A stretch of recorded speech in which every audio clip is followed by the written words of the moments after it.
Okay, happy Monday rolling out. This is your host, Crystal Jordan, and I'm feeling really good today. I am surrounded by four very handsome, very brilliant filmmakers, actors, and of course, it's the cast of Johnson with me. I have Philip, Deji, Thomas, and Derek's Yeah. all here together to celebrate the second season, which actually premiered yesterday on Bounce TV. And so we're here to talk with the guys about this second season of Johnson. First of all, congratulations on an amazing first season, guys. Thank Thank you you. so much. Thank you so much. Thanks for having us. And we Yeah. appreciate you, Crystal. Absolutely. You're an incredible talent, incredible interviewer, beautiful, and thank you for having us. Oh, Yes. thank you. I second all that. I enjoyed so much, talking to you guys. We did a great cover here. I'm rolling out, and we're able to really celebrate the show. And what I think is so special about Johnson is we do get, like, we understand that Black people and Black men especially are not a monolith, but this show really shows so many different sides of Black men from a Black man's perspective. And I think that has been missing so often. So often we're seeing what others think is going on in your head, but we're not actually getting to see that from a Black man's perspective, directing and writing, producing and acting. So that's what makes, to me, this show so special. And it's also something that I think a lot of people, a lot more, obviously you guys broke records with on Bounce, but I want even more people to get a chance to see this because it's so important for us to hear from you. I want to start with you, Deja, because this is like your brainchild. Yeah. What did it feel like, first of all, breaking records and then getting the response from the first season? It was very satisfying. It felt like the hard work had paid off in that moment when we got the first week numbers. I feel like I dropped an album, you know what I mean? Got the first week numbers, we're platinum. But no, it was, it's something that you hope translates. You hope that people can relate to it. You hope that people love it. And then, just to get the confirmation, obviously we don't do it for that. We do it because this is something that is important to us. These are subject matters and experiences that are deeply personal to a lot of us, things that we go through, things that need to be shared and talked about. But at the same time, it is a business, right? It's the show business. So you got to create the show, and then you have to, you have the business aspect that you have to be successful at as well and push. And so when it came back about the numbers and the engagement and people loving the show, it definitely felt like, it was a good feeling, and it put us in a position to just be super confident, moving forward. And so for season 2, we took more risk. Brought in more topics that, are very important to our community. And we had a lot more fun. I think season 2 is funnier, is more dramatic. And, we have a whole suspense element in season 2 as well. So it just feels bigger, and everybody who watches season 1 who didn't know about it, and they go back and watch it, it's almost like they're mad at us for not telling them. It's like, why you ain't? It's like, yo, like, we've been doing interviews and promoting this show. Like, pay attention. You know what I'm saying? But no, we appreciate every single viewer, every single one. You know what I'm saying? We go on Twitter, we answer back to everybody, talk to everybody. Every viewer counts, and the journalists count as well. Such as yourself, to get the word out there. So we appreciate you. Yeah, absolutely.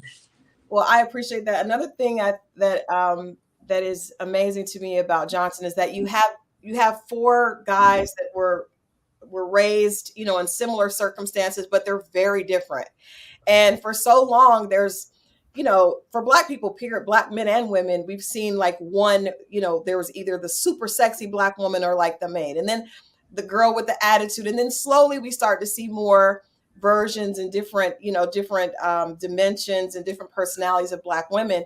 But I feel like Black men, we saw something very, very tough and stoic, like the police officer or the criminal. Mm-hmm. Right. We didn't get a chance to see like the flavors and the nuances. And each of you all are best friends, but you're very, very different.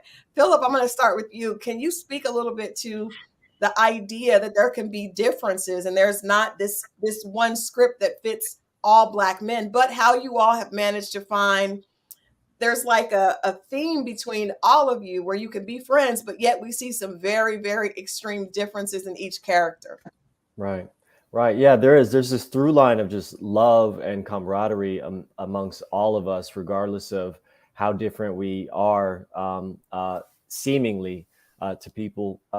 One of the joys of doing this show is getting to take my own individual experience and my own, life upbringing circumstances and play my honest truth into a situation with these guys who are all different from me, and to feel a very genuine, very real love and camaraderie and just connection between us. I met these guys, in 2017, or actually I met Thomas in 2017 when we did our first pilot, and I met Deji and Derek's a few years before that when we did a different project. And, we were hitting it off right away, but it was just so funny to get that sense that, man, these guys are really, really cool. Yeah. But when you talk about, our own personal experiences, they're so vastly different. I'm from Texas and grew up in this place, and Daisy's from Atlanta, grew up in that place. Derek's will tell you where he's from, but he's probably lying. And then Thomas is from a different place. So we all have these incredible, vast experiences and life stories that have led us to this moment, to this time. But the love is just so real. The brotherhood is so real. The connection is so real. And we celebrate each other's differences. We highlight them. And that's the thing that's our favorite thing about each other, is what makes us different.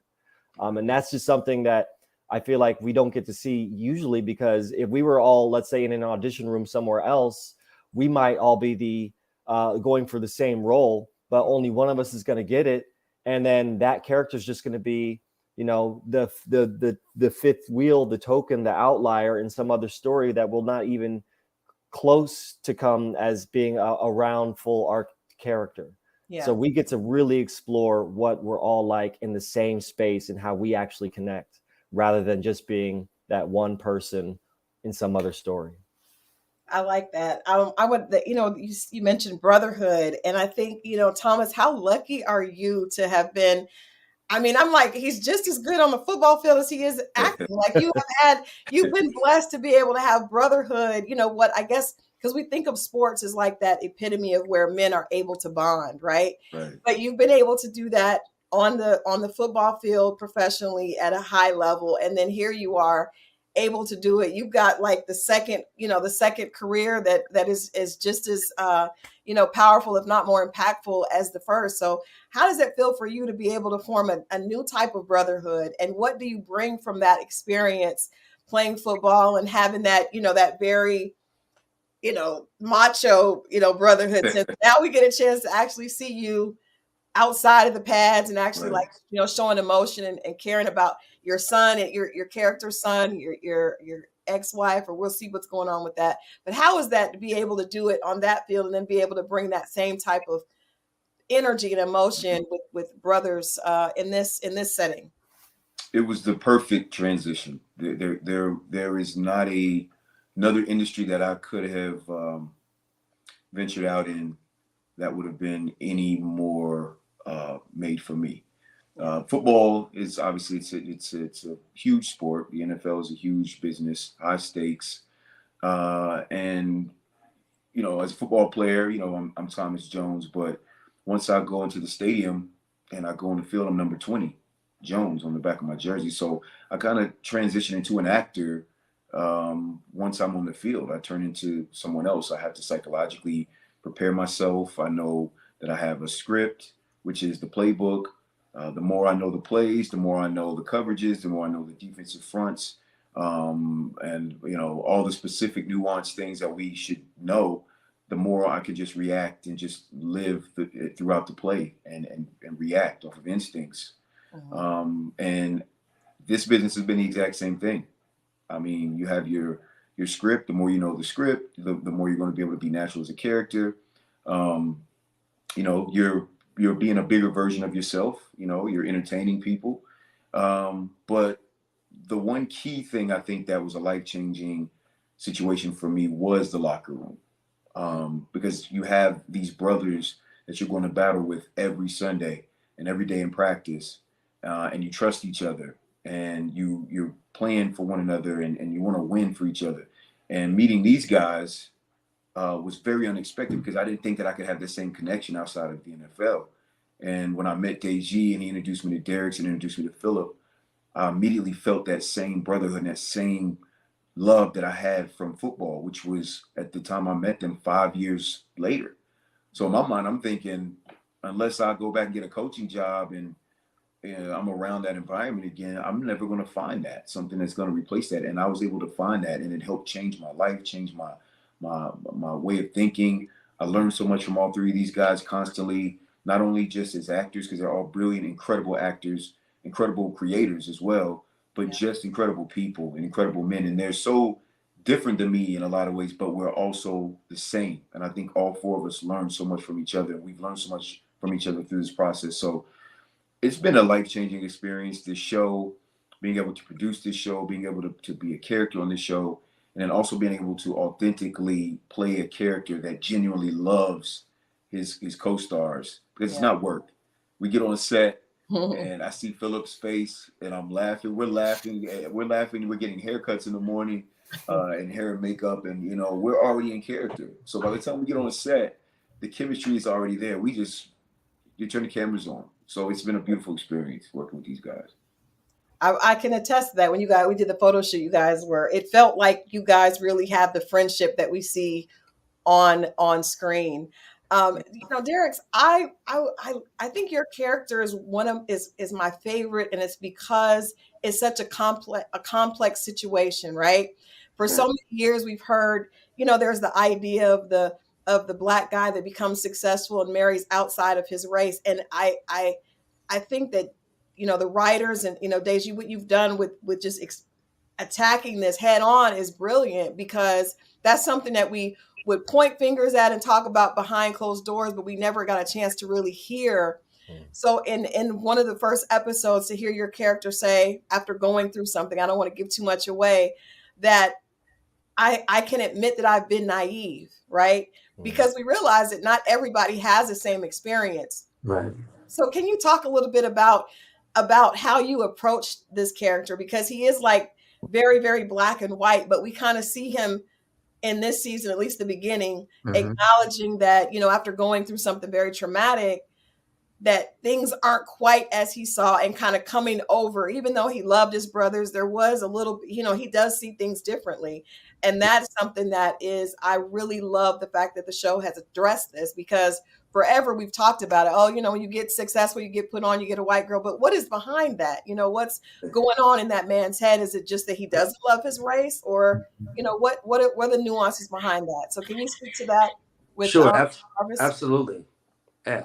I mean, Jarvis loves his brothers, and Jarvis loves who he is. He knows where he came from. But I do think with success and, living in Connecticut, going to Yale and finding love there, I do think that his aside from his brothers, his contacts, his circle has shifted a little bit.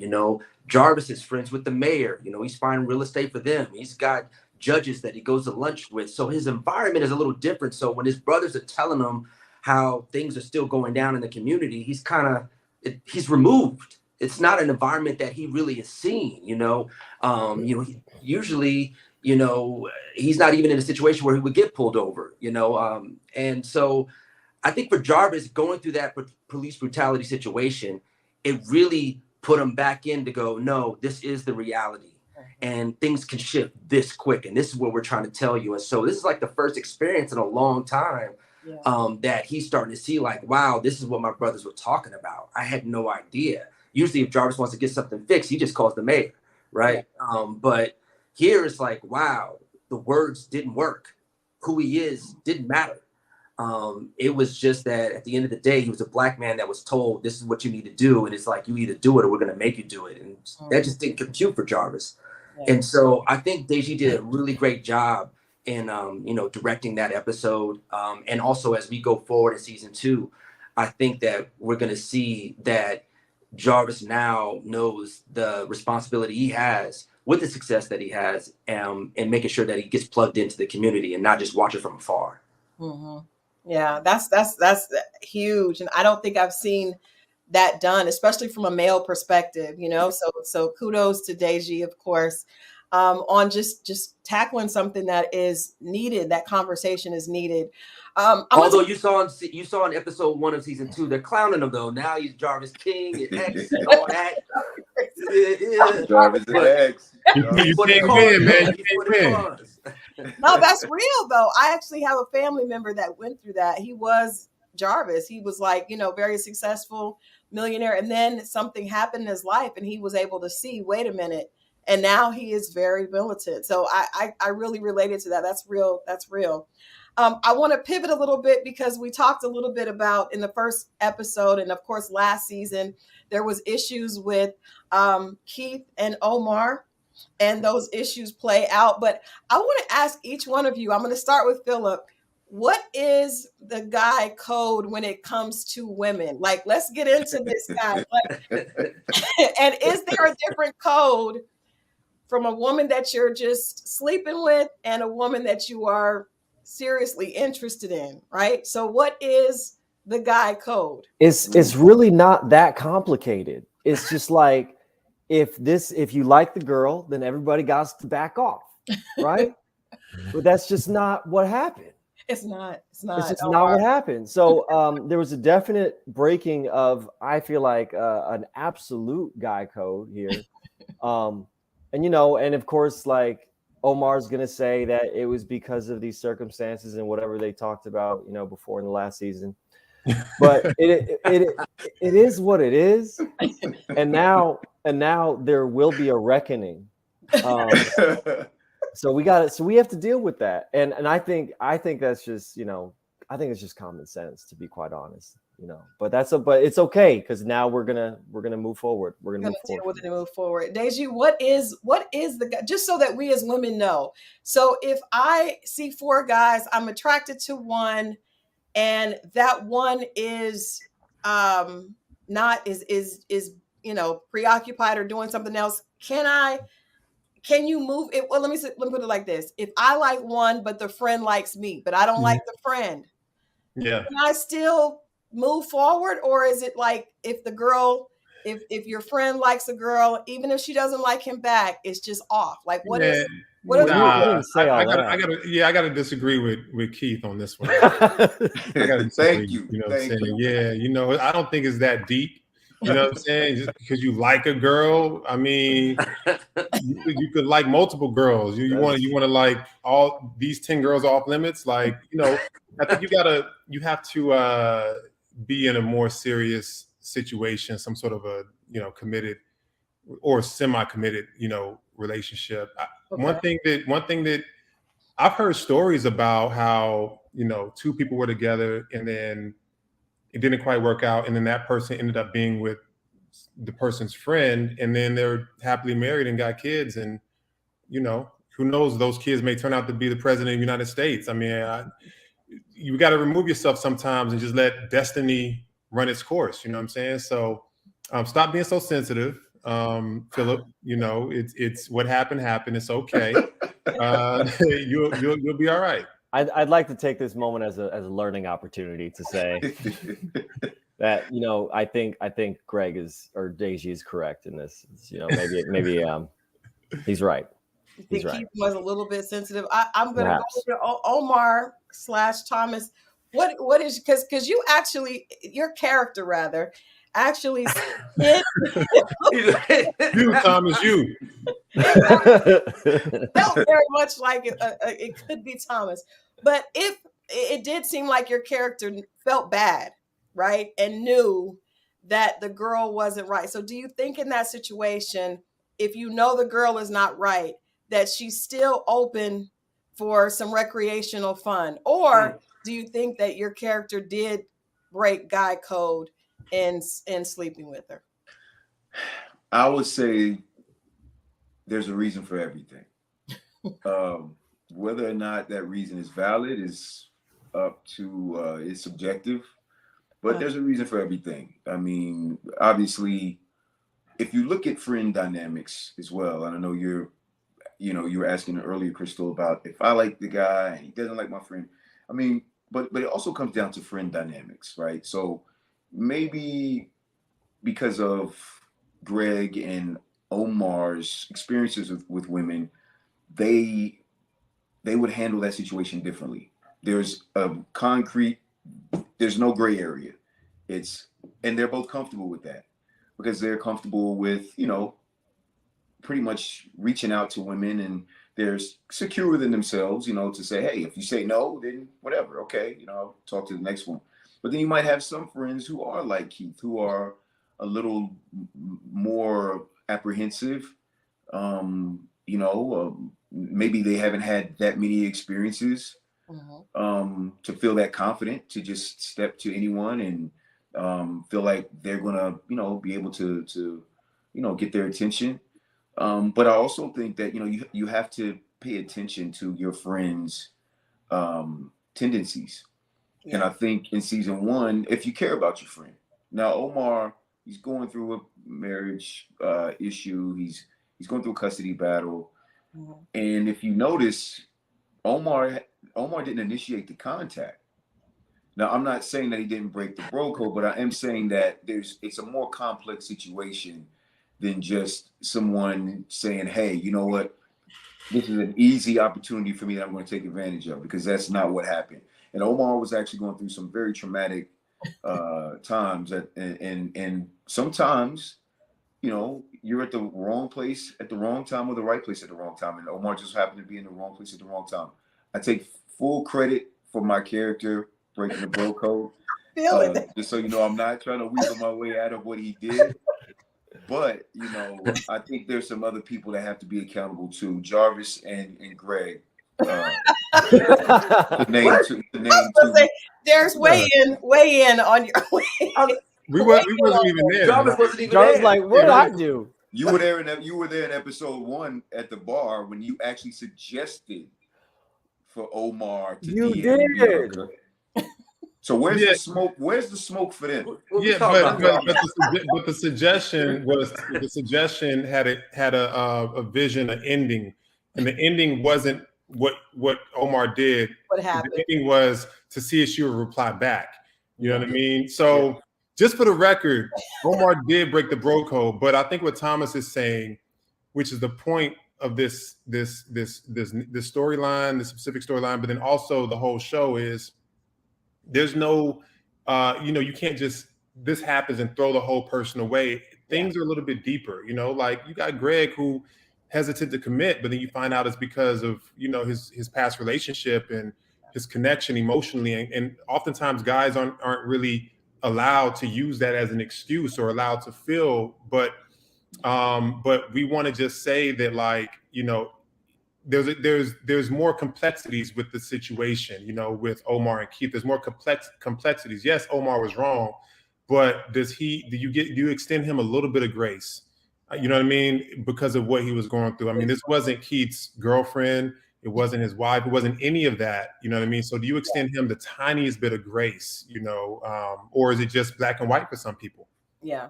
I agree. I feel like, you know, it's a complex situation. And it's also part of Keith's growth to understand that situation. And that's something that hopefully should also reflect with a lot of guys. I mean, even when I think about my own experience, like when I was just starting to try to date and, you know, and I would like a girl that maybe she liked someone else. I remember having feelings like this when someone else was trying to talk to her, like, man, I thought I liked her, but that's part of growing up. And so that's something that I feel like people can hopefully relate to when they see. Also, no one's perfect. The scene where you're saying, you know, where Omar is explaining after the reckoning, that you always had things that girls like. You maybe just didn't have the confidence yourself. Have you guys? I want to ask you as men, do you all feel like? What can I chime in on that? Everyone, can I chime in on my thought about the bro code real quick? Go ahead. So, no, I thought we were moving to another. I thought we were done. I just want to chime in real quick since everybody chimed in. This is what I think, though. I do think Keith could get in the elevator with a girl. She asks him what time it is, and he's thinking, like, if we got an apartment, what would it be like, right? Like, that's just Keith's heart. That's just his heart, right? this is where I think Omar, right, that wasn't his girl, but I think there could have been some communication. I think there could have been, some more like talk, or figuring things out, but he wasn't in an emotional state, right? I'm not giving him an excuse, but I will say, we as guys can protect each other a little bit better when we know what the impact of that could be. But again, that was not Keith's girl. And maybe on the other side, did he protect Keith by keeping that away? Like, would she have been even more damaging down the line? I mean, just, Wow. it's other sides. Wow. Love has no logic. Love the has no logic. hypotheticals in this place. my So word. really, Keith, actually, Omar did Keith a favor. Right. I like bit where the you bullet, went. Keith. I like Omar bit the bullet. But but I'll start with you, Derek, since you mentioned the bro code. Do you think that when it comes to women, from your personal experience, do you think that confidence comes across more? Because a lot of times a girl is going to go where the guy seems the most confident. And I think we see Keith is, coming into himself while we're watching the show in a different way. Do you think that there is something to that, or do you think it's just, different strokes for different folks?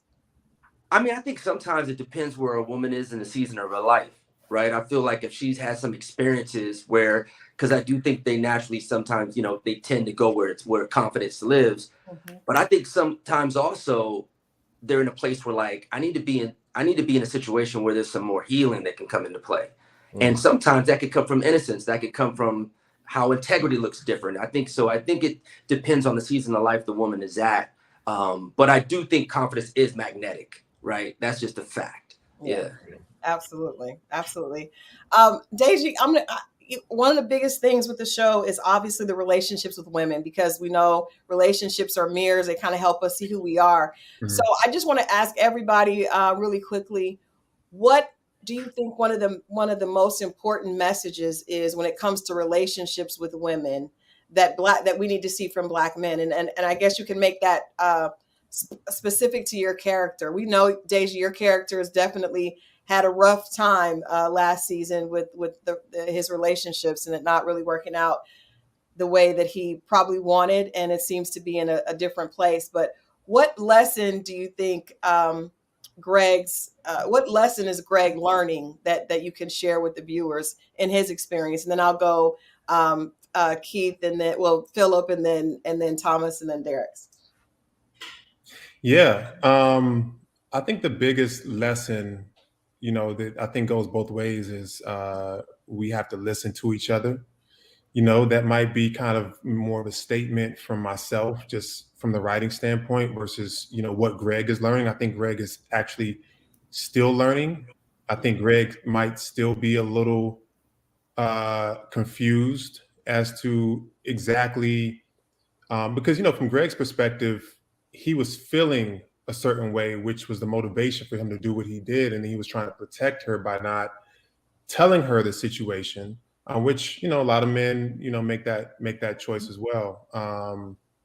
Selective communication, if they feel like it's going to be a bigger situation than it should be. But just Greg needs to learn just how important communication is. He's still on that path. But I think in general, like, we just got to, listen to each other. I think if Serena had listened to Greg and took what he said as the truth without saying, okay, I hear you, but you really mean this, or you this is really what, this is how I feel versus how you feel. And then, obviously Greg, I think, was in that place to listen to her.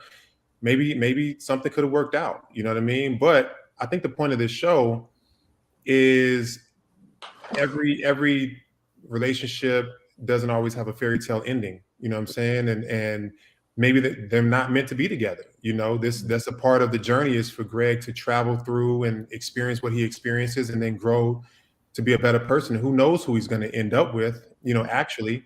I know, it doesn't always have to be on a show, this person and this person, because that's not how it is in real life. You might have somebody who your friends and family was like, oh, that person was great, I love that person. And you're not together with that person. You're still who you are, and you're still strong, you're still confident. and you're moving forward in your purpose. So I think that's the path that Greg is on. He's on to something new in season 2. Yeah, we see that he has something new. I definitely saw that. Okay, Philip, what about you? What do you think the message is when it comes to relationships for men? I think, especially when it comes to, men talking to women or attraction or trying to have those relationships, I think one thing is that the best game, quote unquote, could be not having game, could be not playing games, and that maybe just being as open and honest with yourself and with whoever you're trying to talk to may be what actually leads you to, towards a meaningful relationship. Even in season 1, when Keith was trying to talk to Bianca, he was still hiding a lot of things. He was still not fully being himself. He was, and it was that fear out of trying to talk to this person or navigate this relationship or try to make himself a certain way to appeal to her, which is what ultimately, doesn't work. Who's to say, another hypothetical, what would have happened if he had just said straight up, hey, look, I'm just trying to talk to you because I actually like you, instead of trying to talk to these guys and be like, let's play this game about how we navigate this. Yeah. So even if he's not smooth, even if you're not, quote unquote, grown and sexy or have all the game in the world, what if you're just talking? What if you're just yourself right away as much as you can be? And I think that's something that everybody can benefit from.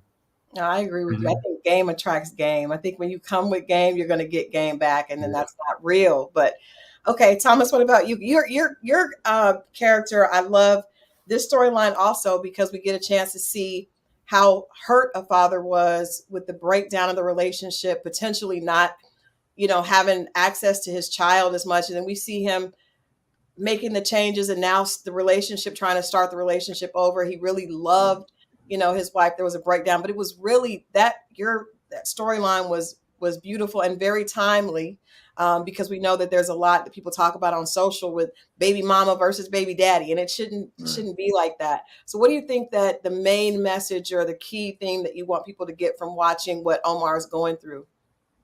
I think it's to understand the importance of compromise.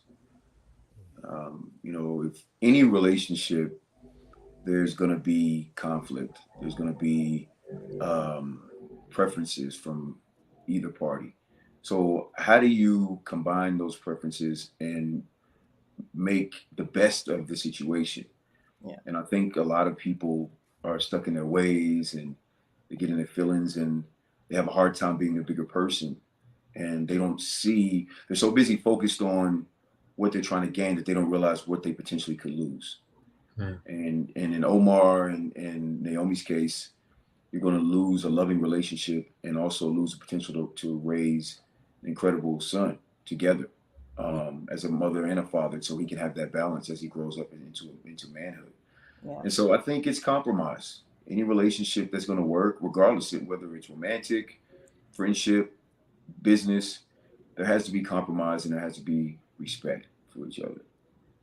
Absolutely. All right, Derek, what about you? Let's talk about what do you think from Jarvis's perspective on just compatibility and chemistry, and how important are those things in a relationship as you grow together? From Jarvis' perspective, I think it's in his relationship, he's always tried to keep the peace. Whatever, that's just his character, whether it's protecting his business, take with the microaggressions or taking the jabs from his boys and not letting it get to, it being such an issue, or even in his marriage, just holding his tongue so that his wife is happy. But I think Jarvis is like, if you're in a relationship and you can't speak authentically you with your mind and heart, then you're a ghost in a relationship. You're not really there. And I think that after going through what he did with the police brutality, Jarvis is in a place now where, like, listen, if I see something or feel something, I'm going to say something. Yeah. And so, and that should be for a man or woman. They should be able to speak, authentically who they are and how they feel and what they think. And I think that sometimes to keep the relationship going, people often kind of they won't speak really what it is, and then end up being bitter years later. And Jarvis has made a decision that, listen, he could have lost his life in that police brutality situation. So now he's got to live. Yeah. And so Lisa and Jarvis, we have to see if, you know, if that's going to even be able to exist, right? Because now, where he always held his tongue, now Lisa's got to hear some of his thoughts. And so that's a shift. Yeah. I like that. I know there's that saying that's like happy wife, happy life, and realize how ridiculous that is, because it doesn't suggest that a man's feelings are important, you know? And so Right. I think that's an example of when a man is like, no, I need to be able to be happy. I need to be able to express myself as well. Yeah. It should be happy spouse, happy house. So everybody is happy, not just one. So, and it gets tricky because sometimes when men are vulnerable or they do speak, then it's kind of from the society on the men's side as well. Like, was that weak? yeah. Is that not showing strength, or is it showing strength, taking the time to articulate yourself on how you feel? Right. Right. And usually happy wife, happy life means the man's finding happiness somewhere else. Mm. So Better that's, I mean, all human beings have the urge to be happy. Yeah. And that saying, happy wife, happy life, you know, it has its pros and its cons. So, you know, people should just be careful with that. That's all I'll say. Man, that was deep. That hit me in my gut. That's true. Daisy, let people know where they can find all the places they can find Johnson. I'm telling you guys, this series is amazing. It's groundbreaking. And if you are not on board, you're gonna get left, because it's definitely television that is impactful and that our community needs. So Daisy, let people know where they can find it. Thank you so much. So Johnson airs on Bounce TV every Sunday night at 8 o'clock, 7 o'clock Central. Just got to check your local listings for Bounce to see if your cable provider has that network. If it doesn't, then, it's free over the air as well. Like, you can actually have an antenna and just hook it up, and it comes with all the basic channels. And then for some reason, if you can't do that, then you can watch it on Brown Sugar. Brown Sugar is a streaming app that you can go on your app store and download, and you can see Johnson literally the same night it airs. I think at midnight or something, they is uploaded onto Brown Sugar. So that's an option as well. So thank you so much for recommending people to watch it, Christal. You have always been a huge supporter from the first interview. You're very passionate about these topics. You obviously do your homework. You watch the show. And we can tell that, like, these interviews that we have with you, I told Thomas after our interview last time, it was one of my favorite interviews, because it just feels very authentic and real when we have these conversations. So thank you so much for your support and championing the show. Yeah, definitely. And you have a very important voice in the culture, and with Rolling Out, it's an incredible publication, and with a dedicated fan base, and it means everything to us for you to promote the show and to make sure you're giving people the opportunity to come see it. So thank you so much for supporting the show. Last year, the Rolling Out cover shoot was so much fun. We all have it framed and have it up in our houses. We're very, very grateful for that, and we're very grateful for this interview too. So thank you. Oh, well, I'm putting it out there. We're going to put it out there. We're going to do another one, and we're going to maybe we can do something fun where we had you guys dressed up in, like, suited and booted last time. We do something a little bit more fun. I'm sure the ladies would appreciate a little eye candy, Hey, I'm happy to come to the gym or come work out and get some footage there. We'll do something fun, but I love the show because it is well written, and great writing is so hard to find sometime on television, especially from us. So it's written beautifully, and it really is a perspective that has been missing. And that's why I'm such a fan of it, because I recognize, like, this is great television. It's great storytelling. And we're talking about issues, divorce, issues within our community, interracial issues, mental health issues for men, men being able to share their feelings and their thoughts. And it's a beautiful show. So I commend all of you guys. Thank you so much. And we'll definitely, going to hold you guys to doing a follow-up cover. Johnson on that. Let's go. Let's go. Thank you. Thank you so much. Ready for that. Thanks so much, guys. You have a great week. You too. You too. Thank you. Thanks, Christal. All right. Well, I hope you guys enjoyed this interview. We are going to let the guys go. But I hope you all watched it. Make sure that you tune in every Sunday on Bounce TV. I actually watch it on the Brown Sugar app, so you can watch it there as well. And we'll be right back here next week for more reality check on Rolling Out.